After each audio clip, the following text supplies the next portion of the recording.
qualidade de todos os produtos que degustamos, experimentamos, enfim, que testamos, depende de vários fatores.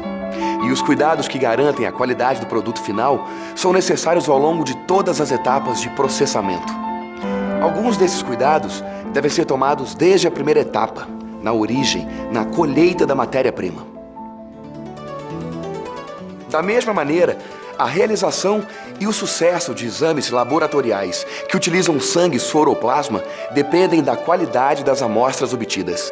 Daí a importância de todos os envolvidos nessa rotina diária assumirem um compromisso em sua prática profissional. A padronização de métodos que assegurem a qualidade das amostras e possibilitem resultados laboratoriais comparáveis em toda a extensão do território nacional. Neste curso da série Telelab, você vai acompanhar as recomendações do Ministério da Saúde para a coleta de amostras de sangue por punção venosa ou digital, para exames sorológicos, contagem de linfócitos T com receptores CD4 e CD8 e para quantificação da carga viral do HIV.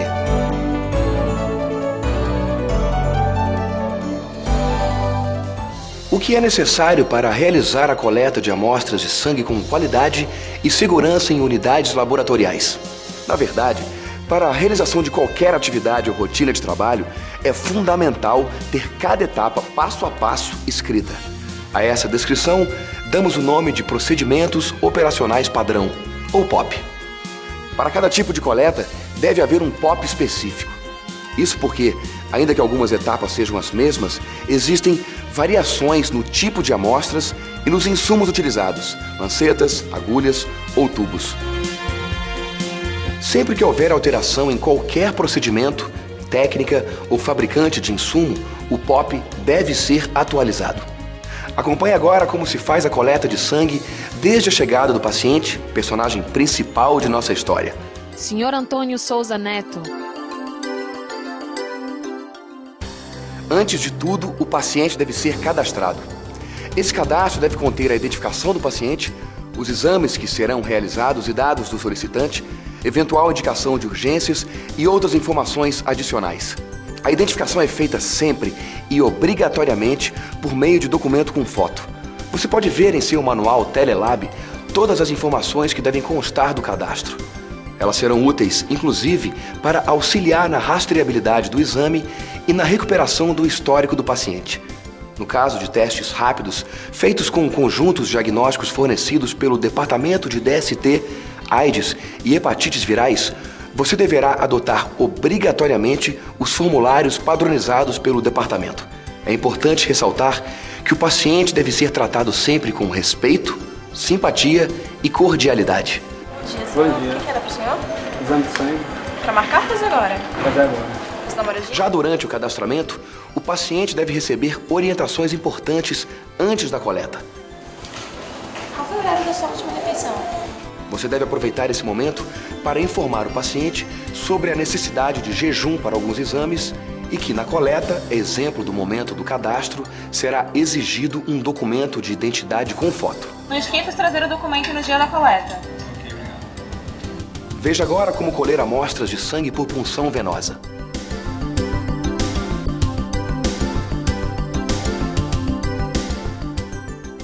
Antes de iniciar a coleta por sistema a vácuo, você deverá consultar o conteúdo dos POP para essa tarefa. Em seguida, vista-se para o trabalho. Jaleco comprido, de mangas longas, com punhos fechados e fechamento até o pescoço. Agora, você já pode organizar seu local de trabalho. Certifique-se de que dispõe de todos os materiais necessários à coleta. Gaze ou algodão, álcool a 70%, caneta, adesivo curativo, estantes para os tubos, a agulha ou o scalp, etiquetas de identificação, garrote, recipiente para desprezar material pérfuro cortante, luvas, lixeira para material potencialmente infectante e outra para lixo comum. Na coleta de sangue venoso, você poderá usar scalp e tubos com e sem anticoagulante. Atenção! A agulha ou o scalp devem ter dispositivo de segurança. Você vai precisar também de adaptador para agulha. Veja a seguir como fazer a coleta de sangue total, soro ou plasma em tubos com e sem anticoagulante. Lembre-se, Os profissionais de saúde têm que fazer a higienização das mãos ao chegar e ao sair do seu local de trabalho e também antes e após o contato com cada paciente. Para fazer a coleta de sangue, chame o paciente Senhor Tony Martins, bom dia. e acomode-o na cadeira de coleta. O senhor trouxe uma identidade? Solicite ao paciente um documento de identidade com foto e confira com os dados registrados na requisição. Obrigada. O senhor vai fazer uma coleta de sangue? Informe ao paciente como será o procedimento de coleta. Organize o material que será utilizado na coleta de acordo com os exames solicitados. Confirme com o paciente se os dados das etiquetas correspondem aos dados do cadastro e, em seguida, cole as etiquetas nos tubos. Antes de iniciar a coleta, você deve higienizar as mãos. Em seguida, calce as luvas. Posicione o braço do paciente. Faça o garrote no braço do paciente cerca de 10 centímetros acima do local a ser puncionado com um laço ou o fecho voltado para cima. O braço deve estar apoiado firmemente pelo descanso da cadeira ou do suporte. Escolha a melhor veia para a punção, de preferência a mais visível ou de maior calibre. Escolha a agulha ou o scalp de acordo com o calibre da veia selecionada. Faça a antisepsia no local da punção. Utilize algodão embebido de álcool a 70%. Faça um movimento circular de dentro para fora. Deixe o álcool secar completamente, de forma natural. Rompa o lacre da agulha e faça o encaixe no adaptador. Retire a proteção da agulha e, imediatamente, faça a punção na veia escolhida. A punção deve ser feita com o bisel da agulha virado para cima. Após a punção, insira o tubo no adaptador. Quando o sangue começar a fluir, solte o garrote e peça ao paciente que abra a mão. Mas atenção, se você estiver realizando coleta de um mesmo paciente em vários tubos, troque o tubo quando o sangue parar de fluir para o seu interior. Repita a operação para a quantidade de tubos que será utilizada, homogeneizando o conteúdo de cada tubo retirado suavemente por inversão de 5 a 10 vezes. Coloque cada amostra colhida na posição vertical em suporte para tubos. Encerrada a coleta, retire a agulha da veia e acione imediatamente o dispositivo de segurança. Dê ao paciente um pedaço seco de gaze ou algodão e oriente-o para manter o braço esticado e fazer pressão sobre o local puncionado. Essa pressão deve ser feita por no mínimo 3 minutos. Descarte imediatamente a agulha em recipiente apropriado para materiais pérfuro-cortantes e o adaptador da agulha na lixeira para material infectante. Peça ao paciente para tirar o algodão ou gaze. Cubra o local da punção com curativo adesivo. Após a coleta, solicite ao paciente que mantenha o curativo por no mínimo 15 minutos. Mas atenção! Quando o paciente estiver usando roupas de mangas longas dobradas, verifique se a manga do braço puncionado está prendendo a circulação. Se for o caso, desdobre a manga. Certifique-se de que o paciente está se sentindo bem e que pode se locomover sozinho. Não pegue peso nesse braço. Tudo bem? Tudo bem. Pode levantar. Retire e descarte as luvas em lixeira para material infectante. Encaminhe as amostras o mais rápido possível para o setor de processamento. Veja a seguir as características das amostras coletadas para quantificação da carga viral e para a contagem de linfócitos T com receptores CD4 e CD8.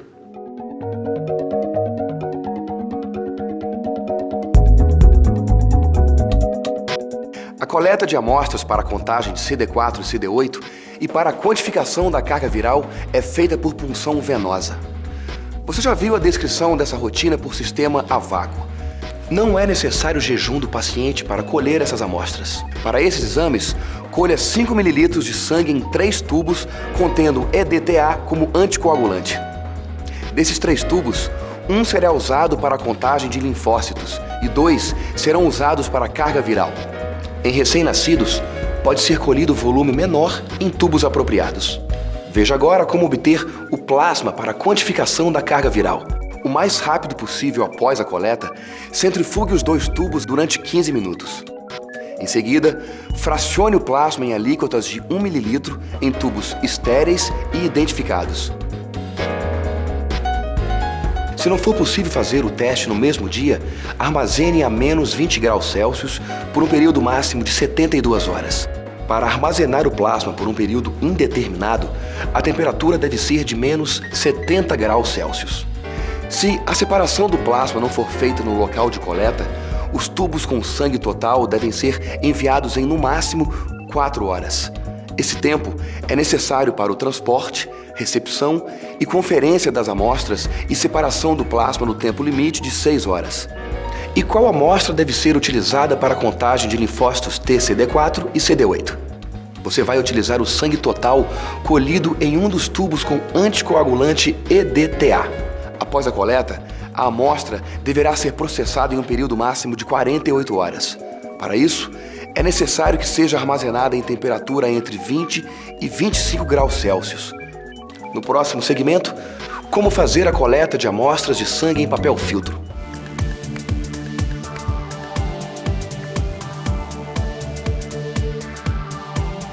As amostras de sangue coletadas em papel filtro especial vêm sendo cada vez mais utilizadas no diagnóstico laboratorial. As vantagens da utilização de papel filtro incluem a coleta por punção digital, além da estocagem e do transporte das amostras, que podem ser feitos em temperatura ambiente. Além disso, uma pequena quantidade de sangue, obtida através de uma punção digital, é suficiente para a realização de vários exames, inclusive de sífilis, HIV e hepatites virais.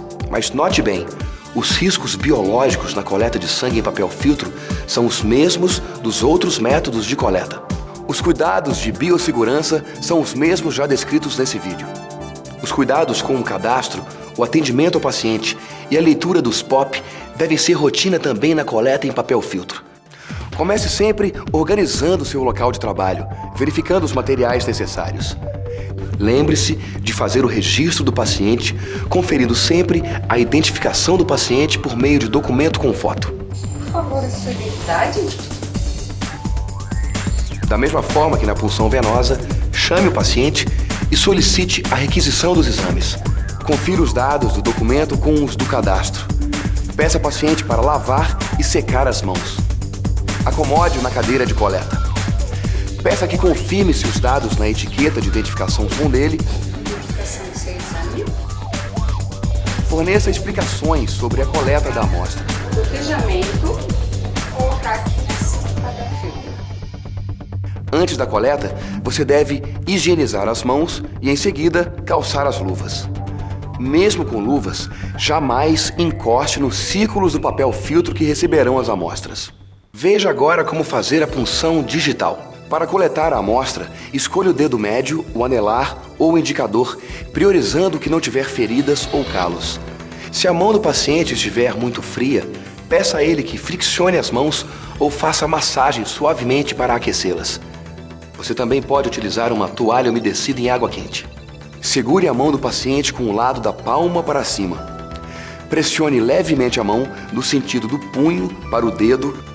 Faça a antisepsia do local da punção com gaze ou algodão ou lenço umedecido com álcool a 70% em um único movimento. Posicione a lanceta na parte lateral da polpa do dedo e faça a punção. Despreze a lanceta em recipiente para descarte de material pérfuro cortante. Coloque o papel filtro para a coleta próximo à área puncionada sem tocar o dedo. Faça uma leve pressão no dedo até que forme uma gota. Deixe 1 ou 2 gotas caírem no centro do círculo impresso do papel filtro até seu completo preenchimento. Repita a operação até preencher completamente todos os círculos. Encerrada a coleta, peça ao paciente que pressione o local puncionado com uma gaze limpa. Coloque o papel filtro para secar em suporte apropriado, de forma que a amostra não encoste em nada. As amostras devem permanecer no suporte por no mínimo 3 horas ou até a completa secagem. No próximo bloco, os cuidados no armazenamento e transporte de amostras.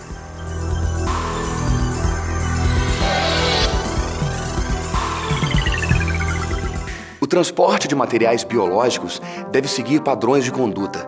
Essas condutas evitam a contaminação das amostras e reduzem o risco de exposição a materiais potencialmente infectantes. Veja em seu manual Telelab como seguir os princípios básicos para transporte de amostras infectantes e quais os dados que compõem a identificação em cada um dos recipientes. E quais os cuidados no acondicionamento das amostras para a quantificação da carga viral. Há casos em que a análise é feita em local diferente da coleta. Quando isso ocorre, as amostras de plasma devem ser congeladas antes do transporte. No momento da embalagem, deve ser colocado gelo seco entre o recipiente secundário e o terciário. E para o transporte de amostras para contagem de linfócitos T, CD4 e CD8, as amostras devem ser transportadas a uma temperatura entre 20 e 25 graus Celsius. Note bem, a temperatura ambiente no Brasil apresenta grande variação. Se a temperatura em sua cidade estiver acima dessa faixa, é necessário adotar medidas que garantam a temperatura recomendada. Mas atenção! Para a contagem de linfócitos, o tempo decorrido entre a coleta e o início do ensaio não pode ultrapassar 48 horas. Que outros cuidados você deve tomar no transporte de amostras? Antes de fazer a remessa da amostra, consulte o laboratório de destino para saber quando é possível receber as amostras. Além disso, você deve consultar o responsável pelo transporte se é possível fazer a entrega dentro do prazo necessário para cada análise. Depois de acertar todos os detalhes, envie as amostras e informe ao laboratório de destino o meio de transporte, a data e o horário previsto para a chegada. Nesse curso, você conheceu as recomendações do Ministério da Saúde para a coleta de sangue para diagnóstico e monitoramento laboratorial das doenças sexualmente transmissíveis, AIDS e hepatites virais. Todos os procedimentos executados na coleta de amostras de sangue devem seguir princípios de biossegurança. Faça o curso Telelab Biossegurança em Laboratórios de DST, AIDS e hepatites virais e veja também os cuidados na manipulação de amostras para exames de biologia molecular. Todos os tópicos abordados estão explicados de forma mais detalhada no manual. Junto com este vídeo, ele é uma fonte permanente de consulta. Estude-o com atenção e reveja o vídeo quantas vezes quiser.